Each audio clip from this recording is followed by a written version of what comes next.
Charlie Dizon at Carlo Aquino ikinasal na. Makikita sa video habang tinatanggal na ni Carlo ang belo ng kanyang asawang si Charlie at sinisil ng halik, patunay na sila ay mag-asawa na. Sa kabila ng mga intrigang kanilang kinaharap, ang kanilang pagsasama at pag-iibigan ay siyang nanalo sa kabila ng mga intrigang ito. Dinaluhan ng kanilang mga malalapit na kaibigan, lalo na ni Charlie, nakasama niya sa teleserye, at mga batikan at mga mabibigat at malalaking tao sa industriya ng showbiz.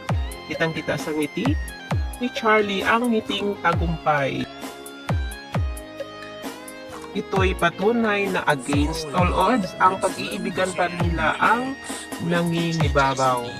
Makikita sa ngiti ni Charlie at sa ngiti ni Carlo na sila nga ay talagang maligaya sa isa't isa at ngayon ay ganap na silang mag-asawa. Congratulations, Charlie at Carlo Aquino!